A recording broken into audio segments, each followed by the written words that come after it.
मयूरभंज ओडिशार सबुठारु बृहत्तम जिला हेउची मयूरभंज।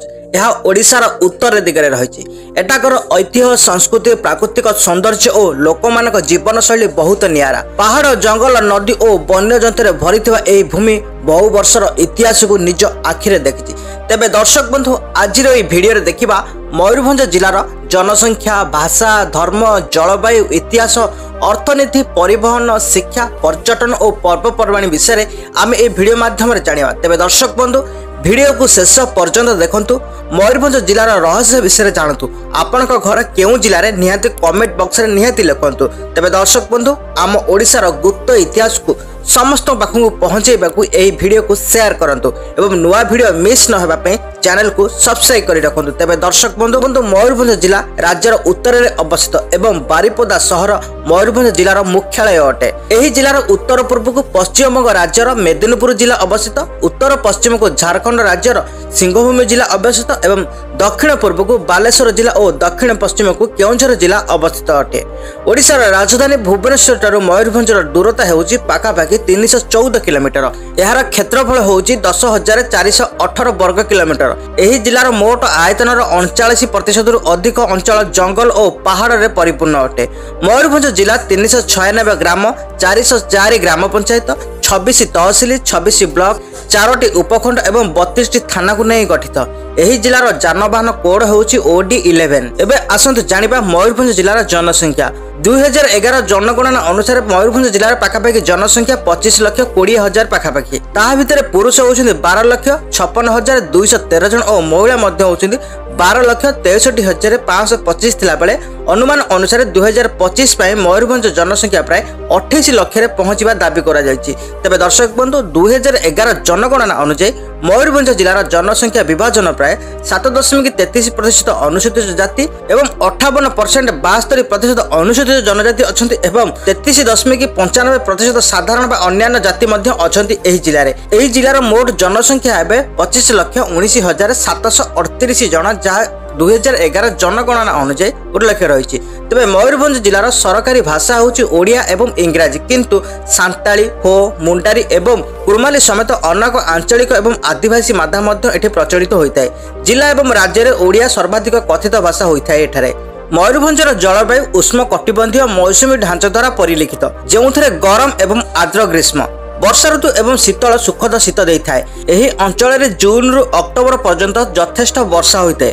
हाराहारी शीत काल साधारणतः तापमात्रा 16 डिग्री सेंटीग्रेड रु 28 डिग्री सेंटीग्रेड मध्य रही है, जितेबाला ग्रीष्म काल में यह 25 डिग्री सेंटीग्रेड रु 36 डिग्री पर्यंत बढ़ी था। मयूरभंजर इतिहास प्राचीन काल व्यापी। यार मूल भंज राजवंशर एवं महाभारत जुगे पांडव मान बासस्थान कर ब्रिटिश सुरक्षा अधीन एक गणजातीय राज्य एवं शेष में आधुनिक ओडिशार एक अंश होगा पर्यंत प्रमुख घटना गुड़िक मध्य मराठा मानक द्वारा एवं परे ब्रिटिश मानक द्वारा यार शासन थिला। मयूरभंज स्टेट बैंक प्रतिष्ठा एवं महाराज द्वारा 1910 मसीह भारतर प्रथम लुहा खଣି खोलिबा अंतर्भुक्त।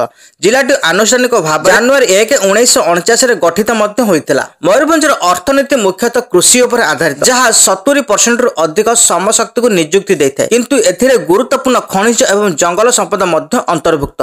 अन्य प्रमुख आर्थिक कार्यकलाप मध्य सबाई घास शिल्प, विभिन्न ग्रामीण हस्तशिल्प एवं कुंभार एवं शालपत्र प्लेट तैयारी करी भली कुटीर शिल्प मध्य अंतर्भुक्त।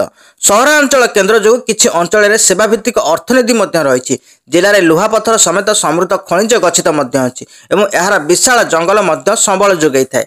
जलसेचन दृष्टि पालपला नदी ऐतिहासिक बालीढिया जलसेचन प्रकल्प एवं काल एवं कुशभद्रा नदी में काल जलसेचन प्रकल्प समेत विभिन्न प्रकल्प माध्यम मयूरभंजर नदी गुड़िक जलसेचन व्यवहार कराए। जिलार अन्य गुरुत्वपूर्ण नदी गुड़िक मध्य रही बुढ़ा बलंग, जहाँ मयूरभंज दे प्रवाहित हुए, एवं सुनेई नदी, जो 1963 मसीह सुनेई जलसेचन प्रकल्प आरंभ होता। यही प्रकल्प गुड़िक डाइवर्सन वेयर एवं डैम उभय व्यवहार कर कृषि पानी जोगाई थाए। यही अंचल प्रमुख फसल होउछि धान फसल। एबे आसंतु जानिबा परिवहन। सड़क परिवहन प्रमुख माध्यम ओडिशा राज्य सड़क परिवहन निगम द्वारा परिचालित अनेक घरे एवं सरकारी बस सहित बारिपदा, रायरंगपुर एवं जसीपुर भली प्रमुख सहर गुड़िक ओडिशार अन्य सहर एवं पड़ोशी राज्यर अन्य सहर गुड़िक संजय करुछि। ରେଳ ପରିବହନ ଦେଖିବାକୁ ଗଲେ ମୟୂରଭଞ୍ଜ ଜାତୀୟ ରେଳ ନେଟୱାର୍କ ଏକ ଅଂଶ ଯାହା ମୁଖ୍ୟତଃ ସାମଗ୍ରୀ ଏବଂ ଯାତ୍ରୀ ଉଭୟଙ୍କୁ ଦୀର୍ଘ ଦୂରତା ପରିବହନ ପାଇଁ ବ୍ୟବହୃତ ହୋଇଥାଏ। ବାୟୁ ପରିବହନରେ ମଧ୍ୟ ମୟୂରଭଞ୍ଜରେ ମଧ୍ୟ କୌଣସି ପ୍ରମୁଖ ବାଣିଜ୍ୟିକ ବିମାନ ବନ୍ଦର ନାହିଁ, କିନ୍ତୁ ନିକଟତମ ପ୍ରମୁଖ ବିମାନ ବନ୍ଦର ହେଉଛି ଭୁବନେଶ୍ୱର କିମ୍ବା କୋଲକାତାରେ ରହୁଛି। ଶିକ୍ଷା ମୟୂରଭଞ୍ଜର ଶିକ୍ଷାଗତ ଦୃଶ୍ୟପଟ ବିବିଧ ଅନୁସାରେ ପ୍ରାଥମିକ ବିଦ୍ୟାଳୟ ଠାରୁ ଆରମ୍ଭ କରି ବିଶ୍ୱବିଦ୍ୟାଳୟ ଏବଂ ବୈଷୟିକ ପ୍ରତିଷ୍ଠାନ ପର୍ଯ୍ୟନ୍ତ ଅନେକ ଅନୁଷ୍ଠାନ ରହିଛି ଯାହା ସରକାରୀ ଏବଂ ବେସରକାରୀ ସଂସ୍ଥା ଦ୍ୱାରା ମଧ୍ୟ ପରିଚାଳିତ। ପ୍ରମୁଖ ଶିକ୍ଷାନୁଷ୍ଠାନ ମୟୂରଭଞ୍ଜ ବିଭିନ୍ନ ଅନୁଷ୍ଠାନର ଆବାସସ୍ଥଳ ଯେଉଁଥିରେ ଅନ୍ତର୍ଭୁକ୍ତ ଉତ୍ତର ଓଡ଼ିଶା ବିଶ୍ୱବିଦ୍ୟାଳୟ ବର୍ତ୍ତମାନ ମହାରାଜା ଶ୍ରୀ ରାମଚନ୍ଦ୍ର ଭଞ୍ଜ ଦେବ ବିଶ୍ୱବିଦ୍ୟାଳୟ ଭାବରେ ମଧ୍ୟ ଜଣାଶୁଣା ଏକ ସରକାରୀ ବିଶ୍ୱବିଦ୍ୟାଳୟ ଯାହା ବିଭିନ୍ନ ସ୍ନାତକୋତ୍ତର କାର୍ଯ୍ୟକ୍ରମ ପ୍ରଦାନ ମଧ୍ୟ କରିଥାଏ। ଶ୍ରୀମନ୍ତ ଫାର୍ମାସ୍ୟୁଟିକାଲ ସାଇନ୍ସ ସଂସ୍ଥା ଯାହା ବି ଫାର୍ମ ଏମ୍ ଫାର୍ମ ଏବଂ ଡି ଫାର୍ମ ପାଠ୍ୟକ୍ରମ ପ୍ରଦାନ ମଧ୍ୟ କରିଥାଏ। ସରକାରୀ ପଲିଟେକ୍ନିକ୍ ମୟୂରଭଞ୍ଜ ଏବଂ ମୟୂରଭଞ୍ଜ ସ୍କୁଲ ଅଫ୍ ଇଞ୍ଜିନିୟରିଂ ଯାହା ବୈଷୟିକ ଏବଂ ଇଞ୍ଜିନିୟରିଂ ଶିକ୍ଷା ମଧ୍ୟ ପ୍ରଦାନ କରିଥାନ୍ତି। ମୟୂରଭଞ୍ଜ ଆଇନ କଲେଜ ଯାହା ଆଇନଗତ ମଧ୍ୟ ଶିକ୍ଷା ପ୍ରଦାନ କରିଥାଏ। ବାରିପଦା କଲେଜ, ରାଇରଙ୍ଗପୁର କଲେଜ ଏବଂ ଶ୍ରୀରାମଚନ୍ଦ୍ର ଭଞ୍ଜ ଡିଗ୍ରୀ କଲେଜ ଭଳି ବିଭିନ୍ନ ଡିଗ୍ରୀ କଲେଜ ମଧ୍ୟ ଏଠାରେ ଅଛି।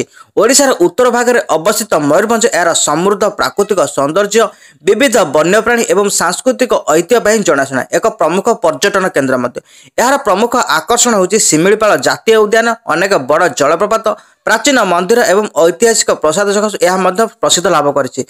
ଶିମିଳିପାଳ ଜାତୀୟ ଉଦ୍ୟାନ ଏବଂ ବାଘ୍ୟ ସଂରକ୍ଷଣ ଏହି ୟୁନେସ୍କୋ ଜୈବସ୍ଫିୟର ସଂରକ୍ଷଣ ହେଉଛି ଓଡ଼ିଶାର ସର୍ବବୃହତ୍ତମ ବନ୍ୟପ୍ରାଣୀ ଅଭୟାରଣ୍ୟ ଏବଂ ପର୍ଯ୍ୟଟକଙ୍କ ପାଇଁ ଏହା ଏକ ପ୍ରାଥମିକ ଆକର୍ଷଣ। ଏଠାରେ ଆପଣ ଦେଖିପାରିବେ ରୟାଲ ବେଙ୍ଗଲ ଟାଇଗର, ଏସୀୟ ହାତୀ ଏବଂ 300ରୁ ଅଧିକ ପ୍ରଜାତିର ପକ୍ଷୀଙ୍କ ଆବାସସ୍ଥଳ ଏହି ଶିମିଳିପାଳରେ ଦେଖିପାରିବେ। ଏହି ଜିଲ୍ଲାରେ ମଧ୍ୟ ଜଳପ୍ରପାତ ଅନେକ ଅଛି। ଏହାର ମନୋରମ ଜଳପ୍ରପାତ ପାଇଁ ମଧ୍ୟ ମୟୂରଭଞ୍ଜ ପ୍ରସିଦ୍ଧ। ତେବେ ଶିମିଳିପାଳ ଜାତୀୟ ଉଦ୍ୟାନ ମଧ୍ୟରେ କିମ୍ବା ନିକଟରେ ମଧ୍ୟ ଅନେକ ଜଳପ୍ରପାତ ଅଛି, ଯେପରିକି ବରେଇପାଣି ଜଳପ୍ରପାତ ଓଡ଼ିଶାର ସର୍ବୋଚ୍ଚ ଜଳପ୍ରପାତ ଏବଂ ଭାରତର ଦ୍ୱିତୀୟ ସର୍ବୋଚ୍ଚ ଜଳପ୍ରପାତ। ଏହା ବୁଢ଼ାବଳଙ୍ଗ ନଦୀରେ ଏକ ସ୍ତରୀୟ ଜଳପ୍ରପାତ ମଧ୍ୟ। ଆଉ ମଧ୍ୟ ଜୋରଧା ଜଳପ୍ରପାତ ରହିଛି, ଦେବକୁଣ୍ଡ ଜଳପ୍ରପାତ ରହିଛି, ଭୀମକୁଣ୍ଡ ବୈତରଣୀ ନଦୀରେ ଏକ ବୃହତ ପୁଷ୍କରଣୀ ଯାହା ପୌରାଣିକ ଗୁରୁତ୍ୱ ସହିତ ବିଶ୍ୱାସ କରାଯାଏ ଏବଂ ଦ୍ୱିତୀୟ ପାଣ୍ଡବ ଭୀମ ନିର୍ବାସନ ସମୟରେ ସ୍ନାନ ମଧ୍ୟ କରିଥିଲେ। ଏବଂ କଳା ସଂସ୍କୃତିକୁ ଦେଖିବାକୁ ଗଲେ କିଚିକେଶ୍ୱରୀ ମନ୍ଦିର ଭଞ୍ଜ ରାଜବଂଶର ପୂର୍ବ ରାଜଧାନୀ ଖିଚିଙ୍ଗରେ ଅବସ୍ଥିତ ଏହି ପ୍ରାଚୀନ ମନ୍ଦିର ପଥର କାରିଗର ଏକ ଉତ୍କୃଷ୍ଟ ଉଦାହରଣ ଯାହା ସମ୍ପୂର୍ଣ୍ଣ ଭାବରେ ଗ୍ରାନାଇଟ୍ରେ ନିର୍ମିତ। ନିକଟରେ ଏକ ପ୍ରତ୍ନତାତ୍ତ୍ୱିକ ସଂଗ୍ରହାଳୟ ମଧ୍ୟ ଅଛି ଯେଉଁଥିରେ ପୁରୁଣା ମୂର୍ତ୍ତି ଏବଂ କଳାକୃତି ମଧ୍ୟ ରହିଛି। ସେଭଳିଆ ବେଲଗାଡ଼ିଆ ପ୍ରସାଦ ମଧ୍ୟ ରହିଛି। ଏଠାରେ ଆପଣମାନେ ଛଉ ନୃତ୍ୟ ମଧ୍ୟ ଦେଖିପାରିବେ। ଆଉ ମଧ୍ୟ ରାମତୀର୍ଥ ପ୍ରାକୃତିକ ସୌନ୍ଦର୍ଯ୍ୟ ସ୍ଥାନ ଦେଖିପାରିବେ। ତାପରେ ମଧ୍ୟ ଏଭଳି ଅନେକ ପର୍ଯ୍ୟଟନସ୍ଥଳୀ ଆଉ ଜଳପ୍ରପାତ ରହିଛି ଯାହା ଦେଖିପାରିବେ। ତେବେ ମୟୂରଭଞ୍ଜ ପରିଦର୍ଶନ ପାଇଁ ସର୍ବୋତ୍ତମ ସମୟ ହେଉଛି ଶୀତ ଋତୁ। ଅକ୍ଟୋବରରୁ ମାର୍ଚ୍ଚ ମାସ ମଧ୍ୟରେ ଆପଣମାନେ ମୟୂରଭଞ୍ଜ ବୁଲିବାକୁ ଯାଇ ବହୁତ ଆନନ୍ଦ ମଧ୍ୟ ଲାଗିଥାଏ। ତେବେ ଓଡ଼ିଶାର ଏକ ଜିଲ୍ଲା ମୟୂରଭଞ୍ଜ ଏହାର ସମୃଦ୍ଧ ସାଂସ୍କୃତିକ ଐତିହ୍ୟକୁ ପ୍ରତିଫଳିତ କରି ଅନେକ ଜୀବନ୍ତ ଆଦିବାସୀ ଏବଂ ପାରମ୍ପରିକ ପର୍ବ ପାଳନ କରେ। ମୁଖ୍ୟ ଉତ୍ସବ ଗୁଡ଼ିକ ମଧ୍ୟରେ ମୟୂରଭଞ୍ଜର ମହୋତ୍ସବ, ପ୍ରସିଦ୍ଧ ଚୈତ୍ର ପର୍ବ ଏବଂ ଫସଲ ପର୍ବ ମକର ସଂକ୍ରାନ୍ତି ମଧ୍ୟ ଅନ୍ତର୍ଭୁକ୍ତ। ତେବେ ଦର୍ଶକ ବନ୍ଧୁ, ଇଏ ଥିଲା ମୟୂରଭଞ୍ଜ ଜିଲ୍ଲାର ଇତିହାସ ଓ ତଥ୍ୟ ଓ ଅଜଣା କାହାଣୀ। ଆପଣ ଆଗାମୀ କେଉଁ ଜିଲ୍ଲା ଦେଖିବାକୁ ଚାହୁଁଛନ୍ତି ନିହାତି ମଧ୍ୟ କମେଣ୍ଟ କରନ୍ତୁ।